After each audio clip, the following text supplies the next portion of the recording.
Hola, ¿qué tal están? Hablando de Freud. Sigmund Freud es un médico vienés y padre del psicoanálisis que vivió desde el año 1856 a 1939. Ha tenido mucha influencia en la psicología del siglo XX y también en el ámbito de la cultura, de la filosofía, etc. Nació en la ciudad de Freiberg, la actual Pribor, en Moravia, Chequia, y pues murió en 1939, como ya dije anteriormente. Se pueden establecer relaciones entre la obra de Freud y algunos de sus rasgos biográficos. Por ejemplo, el trato poco fluido con el padre y el papel dominante y exigente de la madre se mencionan a propósito de la crítica freudiana a la institución familiar. También pues está el rechazo racista padecido como judío, que se asocia a su análisis de la sociedad y de la cultura. También hay que decir que en el año 1885, ya licenciado en medicina en Viena, Freud fue becado para ir a París para ampliar estudios con Jean M. Charcot. Este neurólogo quería conocer el origen de los trastornos psíquicos de los enfermos mentales para intentar curarlos, como es lógico, sometiéndolos a la hipnosis.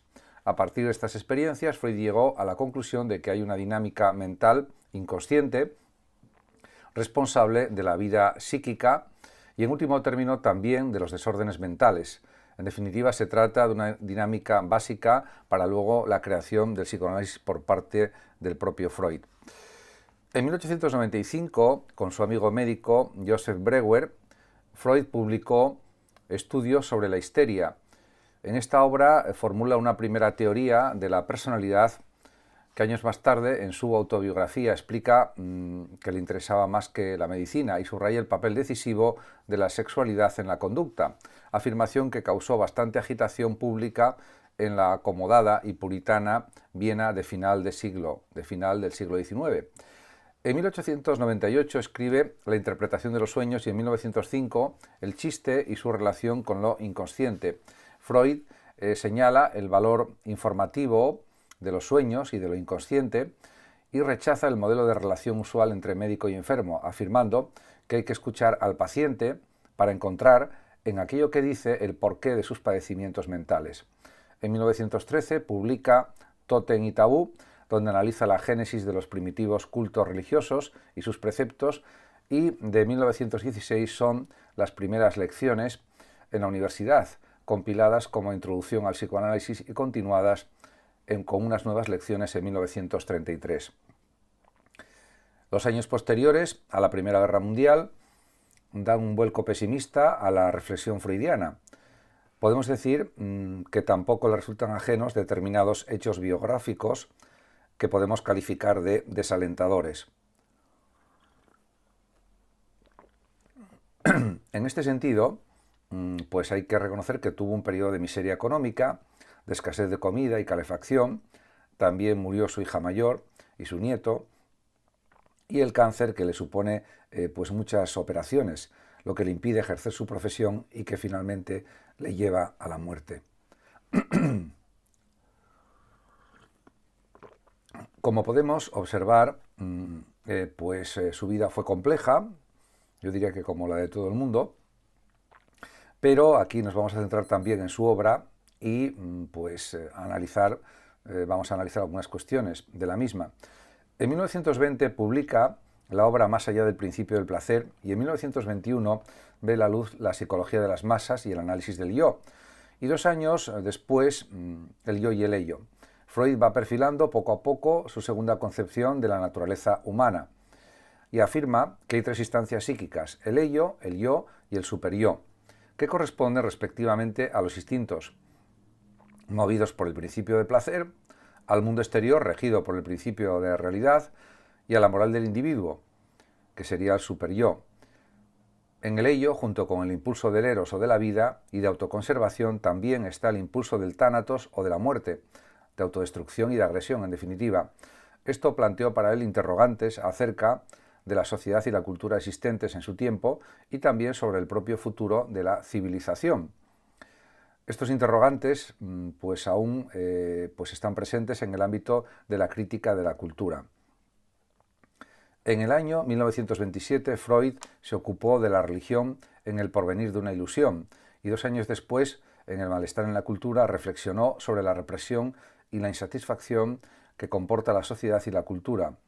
Son obras en las que se pone de relieve la crisis de la época, recesión económica mundial, surgimiento del nazismo, etc. En 1933 Hitler llega al poder y lleva a la quema en las denominadas hogueras de la alegría las obras de autores judíos como Marx, Kafka o Freud, quien comentó irónicamente: estos son los progresos que hacemos. En la Edad Media me hubieran quemado a mí, ahora tienen bastante quemando mis libros. Freud, además, mantuvo correspondencia con las más brillantes figuras de su tiempo. Destacan las cartas con Albert Einstein, resultado de las cuales nace en 1932 el escrito conjunto ¿Por qué la guerra? Cuando los nazis anexionaron Austria, huye a Londres, donde muere en 1939, tras publicar la obra Moisés y la religión monoteísta. La obra de Freud ha tenido una gran influencia en el mundo de la creación artística, como lo muestran las novelas, el cine o la pintura, por ejemplo. A partir de ahora, pues comentaré un par de textos de Freud. Uno podemos titularlo El malestar en la cultura, que es de la obra El porvenir de una ilusión, y son fragmentos más bien breves, como de un párrafo largo cada uno. Y primero voy a leer el fragmento sobre el malestar en la cultura. Dice Freud, o escribe: se puede creer en la posibilidad de una nueva regulación de las relaciones humanas, que desactive las fuentes de descontento respecto a la cultura y renuncie a la coerción y a la evitación de los instintos, de forma que los hombres puedan dedicarse sin ser perturbados por la discordia interior a la adquisición y al disfrute de los bienes terrenos. Esta sería una edad de oro, pero hay que preguntarse si es realizable.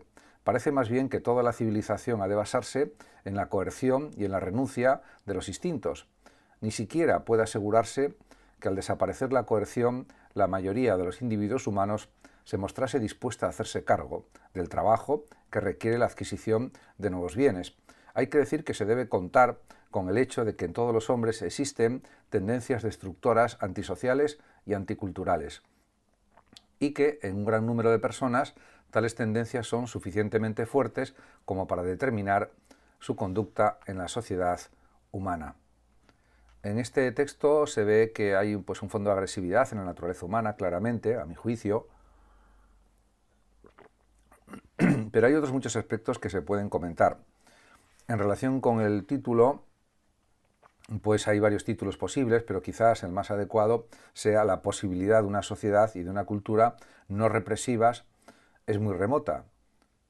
Es un buen título porque hay que considerar que la naturaleza humana es agresiva, es violenta, en principio, aunque haya muchísimas personas, la mayor parte, que son pacíficas, pero ese es el fondo que tenemos como resultado de nuestro pasado reptiliano, de que tenemos un cerebro reptiliano por debajo del cerebro que es de mamífero. En cuanto a las principales ideas de este texto y su relación interna, pues hay varias cuestiones que habría que decir. Se plantea si puede darse una nueva civilización, una clase de edad de oro en la que los hombres puedan disfrutar de la existencia, sin ser perturbados por la discordia interior, provocada sobre todo por los demás y a veces también por ellos mismos. Y pues realmente él plantea que necesitamos una sociedad y una cultura que aporten seguridad a nuestra vida. Pero, claro, eso también tiene una contraprestación y es que hay costosas renuncias. En definitiva, pues también él insiste en que en todos los hombres hay tendencias destructoras antisociales y anticulturales, tendencias violentas, y eso es difícil de solucionar. En otro aspecto, comentando este texto un poco, pues habla de que se puede relacionar el texto con la visión freudiana de la sociedad y la cultura. Eso sería algo realizable. Por ejemplo, en relación con las pulsiones, está claro que para Freud responden al principio del placer, es decir, a la satisfacción inmediata de los deseos del ello. En cambio, la tarea del yo es encontrar una conducta que satisfaga estos deseos y que sea compatible con el mundo exterior, que representa el principio de realidad, y también que sea compatible con los valores del superyo. En este aspecto, podemos decir que Hay analogías, podríamos decir, entre el psiquismo individual y la humanidad. Así, de esta manera, las pulsiones individuales, eros y tánatos, tienen su reflejo colectivo en la creación de estructuras e instituciones socioculturales que facilitan la vida, pero también en la gestación o en el origen de guerras que responden a la agresividad y a la muerte. En definitiva, la cultura podemos decir también que manifiesta el principio de realidad en detrimento del principio de placer, o lo que viene a ser lo mismo, las exigencias socioculturales coartan las satisfacciones pulsionales.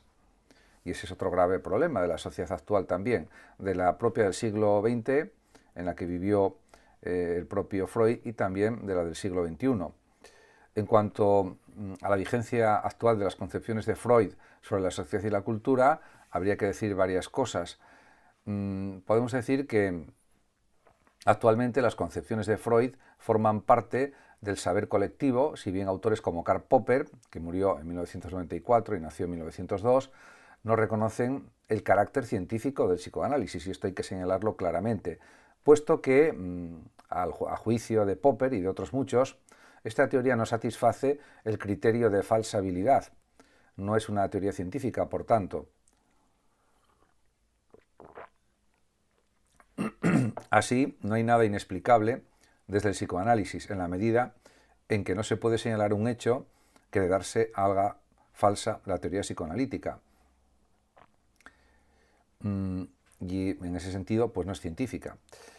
Por otra parte, también es verdad que hay autores como Herbert Marcuse, que murió en 1980, o Erich Fromm, que murió también en el 80, pertenecientes a la Escuela de Frankfurt, que han analizado la cultura y la sociedad industrial utilizando conceptos como la noción marxista de alienación económica y social y la noción freudiana de frustración, entendida como una alienación pulsional, o sea, como una falta de disfrute de las pulsiones, por decirlo de alguna forma.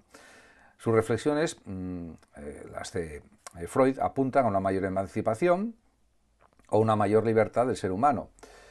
En ese sentido, Marcuse señala que cada sociedad es una concreción diferente del principio de realidad. Así, por ejemplo, nuestra sociedad de consumo ha integrado el sexo en el circuito comercial, y esto comporta una desublimación represiva de la sexualidad, puesto que la transmuta en erotismo, lo que abre paso también a una falsa liberación que aún así debilita la rebelión de los instintos contra una sociedad represiva, que es en la que vivimos, según Marcuse también. A partir de ahora comentaré pues, algunos aspectos de otro texto de Sigmund Freud, que está en su libro Nuevas lecciones para una introducción al psicoanálisis, lección 31A, y es un fragmento que primero voy a leer de Freud y luego pues, comentaré algunos aspectos del mismo. Dice Freud, o escribe: el yo se ve obligado a realizar los propósitos del ello, cumple su cometido cuando descubre las circunstancias bajo las cuales estos propósitos pueden alcanzarse lo mejor posible. La relación del yo con el ello se podría comparar a la del jinete con su caballo. El caballo presta la energía para la locomoción. El jinete tiene el privilegio de determinar el destino, de dirigir el movimiento del vigoroso animal. Pero entre el yo y el ello se da con demasiada frecuencia el caso no ideal de que el jinete ha de conducir el corcel hacia donde este último quiere ir. El yo se ha separado una parte del ello mediante resistencias de represión, pero la represión no prosigue en el ello. Lo reprimido confluye con el resto del ello. Un refrán proviene de no servir simultáneamente a dos amos. El pobre yo aún lo tiene más difícil, pues sirve a tres severos soberanos. Se afana por armonizar sus exigencias y reivindicaciones. Estas reclamaciones siempre discrepan, a menudo parecen incompatibles, y no tienen nada de extraño que frecuentemente el yo fracase en su cometido. Los tres déspotas son el mundo exterior, el superyo y el ello. Aquí termina el fragmento de este texto de Freud.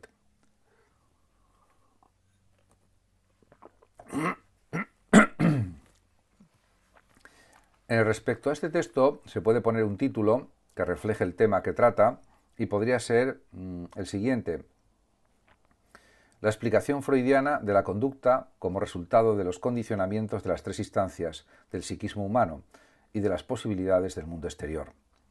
En cuanto a la explicación del texto, pues diríamos que hay varias ideas principales. Por ejemplo, la primera podríamos decir que la mente está compuesta por tres partes o instancias psíquicas íntimamente relacionadas, el ello, el yo y el superyo.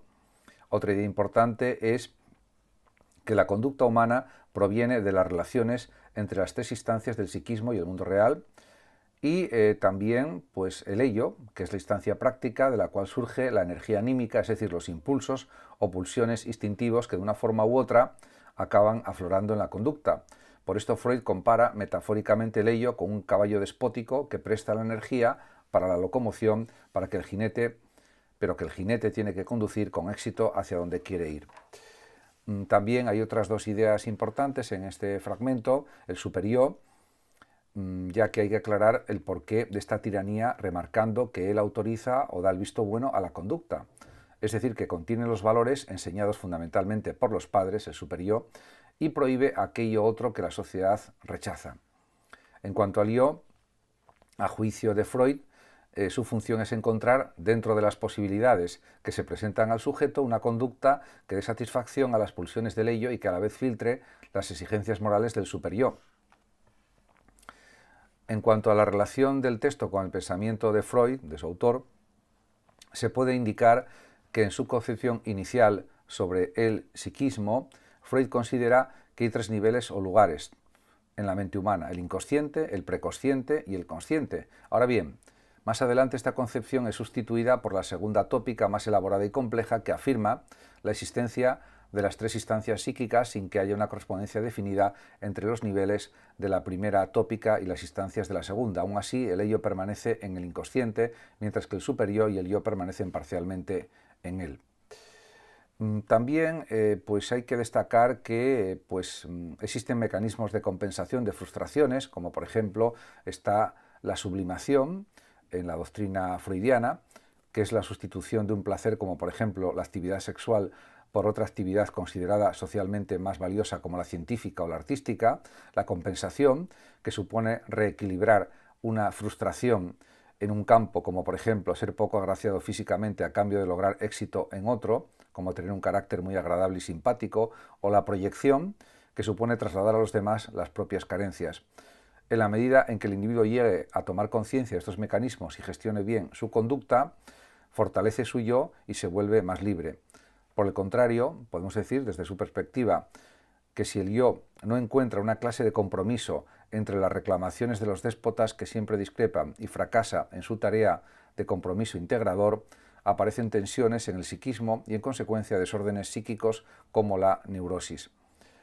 Finalmente, se puede decir que la explicación de Freud sobre la aparición del superyo en la maduración de la personalidad humana es algo evidente.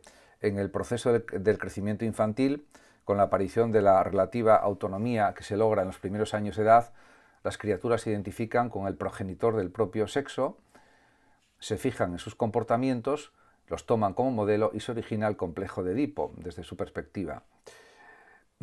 Se puede también comparar la concepción freudiana del psiquismo humano con la teoría platónica del alma.